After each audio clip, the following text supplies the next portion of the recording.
ایک صحابی رضی اللہ عنہ نے عرض کیا کہ اللہ کے رسول مجھے نصیحت فرمائے۔ آپ نے فرمایا کہ نماز پڑھو تو یہ سمجھ کر پڑھا کرو کہ ہو سکتا ہے یہ نماز میری زندگی کی آخری نماز ہو۔ تو ایک ذہن بنایا کہ ہو سکتا ہے آج کا دن زندگی کا آخری ہو۔ تو جس کو یہ پتہ لگ جائے کہ میری زندگی کا آخری دن ہے تو وہ کیسے اللہ کی بندگی اور اطاعت اور اللہ کو راضی کرے گا، گناہوں سے بچے گا، اس کا دل دنیا سے ہٹ جائے گا، اسے آخرت کی فکر لگے گی، عمل کا شوق پیدا ہوگا، گناہوں سے نفرت پیدا ہو جائے گی۔ تو اس رمضان کو ایسے گزاریں جیسے زندگی کا آخری رمضان۔ اس رمضان کو ایسے گزاریں جیسے زندگی کا، اور ہر رمضان بہت ساروں کا آخری ہوتا ہے۔ رمضان تو اگلے سال بھی آئے گا، لیکن ہم ہوں گے کہ نہیں یہ کوئی پتہ نہیں۔ تو اس لیے اس رمضان، دیکھو کہتے ہیں رمضان آ رہا ہے، رمضان آ رہا ہے، رمضان آ رہا ہے، اور تھوڑے دنوں بعد کہتے ہیں رمضان جا رہا ہے، رمضان جا رہا ہے۔ کتنا شور تھا، اب ایک روزہ گزر گیا جی، دوسرا گزر گیا جی، تیسرا گزر گیا، چوتھا گزر گیا، پھر کہیں گے عشرہ ختم، دوسرا عشرہ ختم، عید آ گئی جی۔ بڑی تیزی سے جا رہا ہے بھائی، مہمان ہے، اس کی قدر کریں۔ مہمان اللہ کا مہمان، اللہ کا مہمان، اس کی قدر کیا ہے؟ اپنے وقت کو ضائع نہ کریں، اپنے وقت کو، روزوں کا اہتمام، تراویح کا اہتمام، نمازوں کا اہتمام۔ دیکھو رمضان میں بھی آپ کی مسجد میں 2-2.5 صفحے، 3 صفحے بھی نہیں ہوئے۔ یہ کیا ہے؟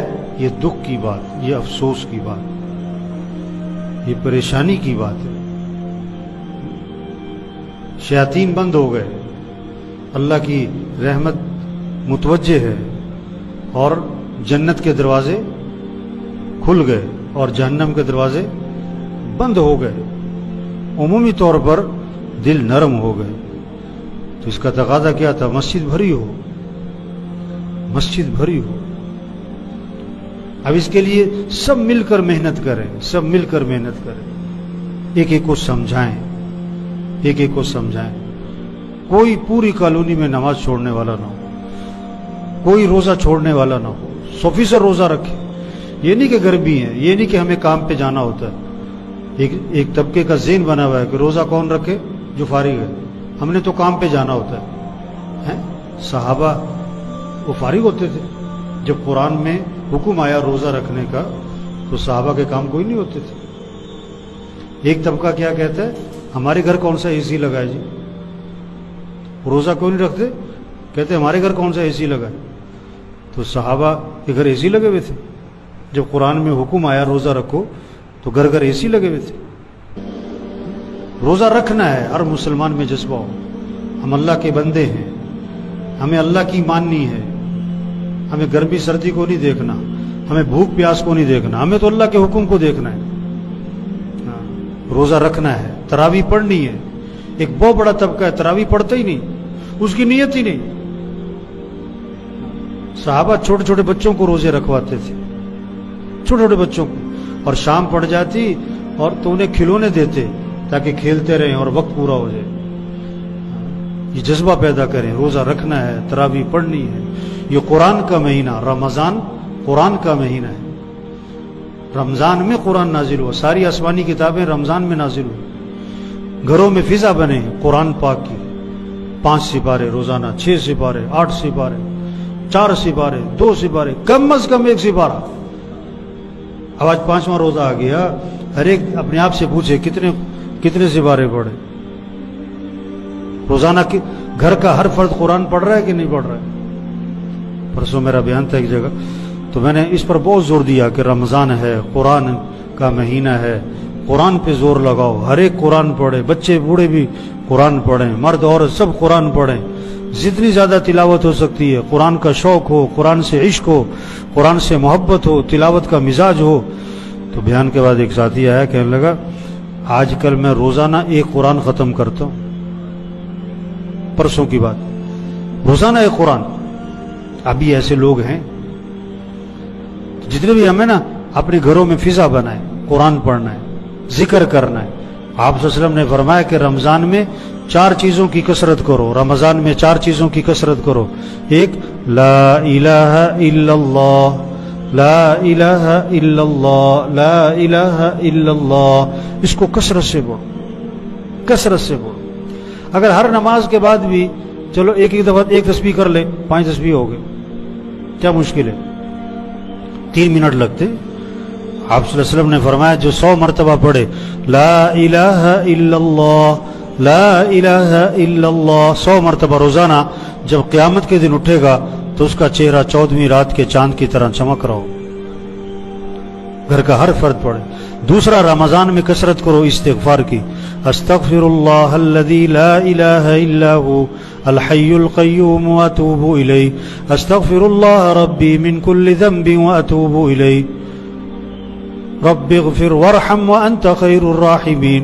کوئی بھی استغفار چھوٹا سا، استغفر اللہ، استغفر اللہ، استغفر اللہ، استغفر اللہ۔ بچوں کے ہاتھ میں تسبیح ہو، بوڑھوں کے ہاتھ میں تسبیح ہو، ذکر کی فضا بنے۔ تیسرا، رمضان میں اللہ سے مانگو کہ اللہ میرا ٹھکانہ جنت بنا دے۔ کامیابی کس کا نام ہے؟ جنت میں چلے جانا، جہاں ہر خواہش پوری ہوگی، جو مانگے گا ملے گا، جہاں ہمیشہ کی زندگی اور جوانی اور صحت اور خوشیاں، جہاں دودھ شہد شراب پانی کی نہریں، جہاں سونے چاندی کے محلات، یہ ہے کامیابی۔ اے اللہ میرا ٹھکانہ جنت بنا۔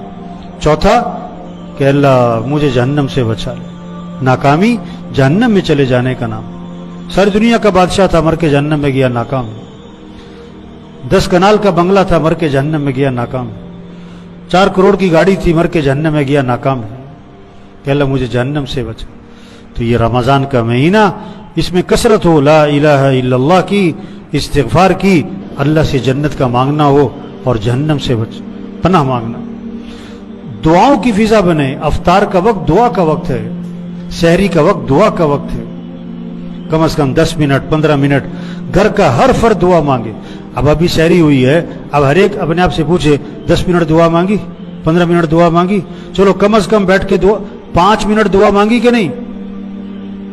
اگر نہیں مانگی، اس کا کیا مطلب ہے؟ کہ یہ اپنے آپ کو اللہ کا محتاج نہیں سمجھ رہا ہے۔ ہم اللہ کے محتاج ہیں، ہمارے مسئلے حل کرنے والا اللہ ہے، ضرورتیں پوری کرنے والا اللہ ہے، پریشانیوں سے بچانے والا اللہ ہے، گھر کے نظام کو چلانے والا اللہ ہے۔ افطار میں دعا مانگیں، سحری میں دعا مانگیں، دعا کی فضا بنے۔ یہ دعا کا مہینہ ہے۔ آپ صلی اللہ علیہ وسلم نے فرمایا جب رمضان کا مہینہ شروع ہوتا ہے، اللہ عرش اٹھانے والے فرشتوں سے فرماتے ہیں اپنی اپنی عبادت چھوڑ دو، اب تمہارا ایک ہی کام ہے، روزے داروں کی دعاؤں پر آمین کہتے رہو۔ دعاؤں سے وہ ہوتا ہے جو حکومتوں سے نہیں ہوتا، جو ڈاکٹروں سے نہیں ہوتا، جو فوجوں سے نہیں ہوتا، جو اسلحے سے نہیں ہوتا، وہ کس سے ہوتا ہے؟ وہ دعاؤں سے ہوتا ہے۔ یہ دعا کا مہینہ ہے۔ تو اس لیے بھائی رمضان آیا اور یہ چلا جائے گا، چلا جائے گا، اس کو قیمتی بنائیں، اس سے فائدہ اٹھائیں۔ نمازیں ہوں، تراویح ہو، روزے ہوں، قرآن کی تلاوت ہو، ذکر ہو، دعاؤں کی کثرت ہو، اور پھر اپنی زبان کی حفاظت کریں۔ حدیث میں آتا ہے جو بری بات کہنا نہیں چھوڑتا، اللہ کو کوئی ضرورت نہیں اس بات کی کہ وہ کھانا پینا چھوڑ دے۔ آپ نے فرمایا کہ روزہ ڈھال ہے، یعنی جہنم سے بچاؤ کا سامان ہے، عذاب سے بچاؤ کا سامان ہے، شیطان سے بچنے کا ذریعہ ہے، جب تک کہ اس کو پھاڑ نہ ڈالے۔ صحابہ نے عرض کیا حضور روزہ کس چیز سے پھٹ جاتا ہے؟ فرمایا جھوٹ بولنے سے پھٹ جاتا ہے، غیبت کرنے سے پھٹ جاتا ہے۔ بالٹی میں سوراخ ہو، چاہے ٹیوب ویل کے نیچے رکھو، وہ کبھی نہیں بھرے گی۔ اگر ہمارے روزے میں سوراخ ہے تو روزے کا فائدہ نہیں ہوگا، روزے کا مقصد حاصل نہیں ہوگا۔ جھوٹ نہیں بولنا، غیبت نہیں کرنی، چغلی نہیں کرنی، گالی نہیں دینی۔ اس زبان کی حفاظت کریں، اس زبان کی حفاظت کریں۔ اگر رمضان میں ہم نے اپنی زبان کی حفاظت کر لی، اللہ پورا سال حفاظت کی توفیق دے گا، پوری زندگی حفاظت کی توفیق دے گا۔ دیکھو جھوٹ بولنا تو حرام ہے، غیبت کرنا تو حرام ہے، گالی دینا حرام ہے، کھانا تو حلال ہے، پانی تو حلال ہے، دودھ تو حلال ہے۔ اب روزہ رکھ کے حلال چیزوں کو تو چھوڑ دیا، حرام چیزوں کو نہیں چھوڑا۔ جس کو اللہ نے وقتی طور پر منع کیا ہے اس سے تو باز آ گیا، اور جو ہے ہی حرام، روزہ رکھ کے پانی نہیں پیتا، روزہ رکھ کے کوئی آدمی دودھ نہیں پیتا، اور روزہ رکھ کے جھوٹ بولتے ہیں، روزہ رکھ کے گالی دے رہا ہے، روزہ رکھ کے غیبت کر رہا ہے۔ جو وقتی طور پر منع کیا اس سے بچ رہا ہے، جو ہمیشہ منع اسے نہیں بچ رہا۔ تو اس لیے بھائی اپنے روزے کو قیمتی بنائیں، اپنی زبان کی حفاظت کریں، اپنے اخلاق اچھے بنائیں، اپنے اخلاق اچھے بنائیں۔ ہاں صاف حدیث میں آتا ہے قطع رحمی کرنے والا جنت میں نہیں جائے گا۔ تو بھائی دیکھو موقع ہے اس وقت، دل نرم ہے، ایک ایک کو یہ بات سمجھائیں۔ حضرت محمد صلی اللہ علیہ وسلم آخری نبی ہیں، قیامت تک کوئی نبی نہیں آئے گا نا، تو یہ بات ایک ایک کو سمجھانا، ایک ایک کو بتانا، یہ مسلمان کے ذمے ہے۔ تبلیغ کا کام انبیاء کا کام ہے، اور یہ سب سے بڑا کام ہے، اور یہ کام مسلمان کے ذمے ہے۔ کوئی کرے نہ کرے اس کی اپنی مرضی ہے، ذمے تو ہر مسلمان کے ہے۔ یہ بات لوگوں کو سمجھاؤ، یہ بات لوگوں کو پہنچاؤ۔ تو سب نیت کریں بھائی، لوگوں کو یہ بات سمجھانے کی کوشش کریں گے انشاءاللہ۔ اپنے اپنے گھروں میں فضا بنائیں، نماز کی فضا، قرآن کی فضا، ذکر کی فضا، دعاؤں کی فضا، اعمال کی فضا بنائیں۔ گھر کے سارے افراد اپنا نظام الاوقات بنائیں، یہ نہیں کہ سو رہے ہیں تو سو رہے ہیں، بیٹھے ہیں تو بیٹھے ہیں۔ اور سب سے بڑا نقصان کا جو سبب ہے اس وقت، اور سب سے بڑا جو نقصان کا آلہ ہے اور انسان کے وقت کو ضائع کرنے والی چیز ہے، وہ موبائل ہے۔ جسے دیکھو کس پہ لگا ہوا ہے؟ موبائل پہ لگا ہوا۔ صرف بچے نہیں، بڑے بھی جسے دیکھو موبائل۔ روزانہ 4 5 6 گھنٹے لوگوں کے کس پہ لگ رہے ہیں؟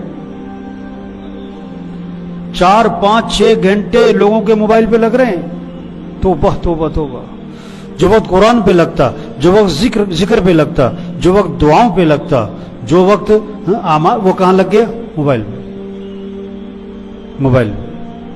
تو کم از کم اس رمضان کے مہینے میں کوشش کریں کہ موبائل سے جان چھوڑو۔ چھری کا استعمال غلط ہو تو جان کا خطرہ، اور موبائل کا استعمال غلط ہو تو ایمان کا خطرہ۔ ٹھیک ہے نا جی، کوشش کریں گے نا انشاءاللہ۔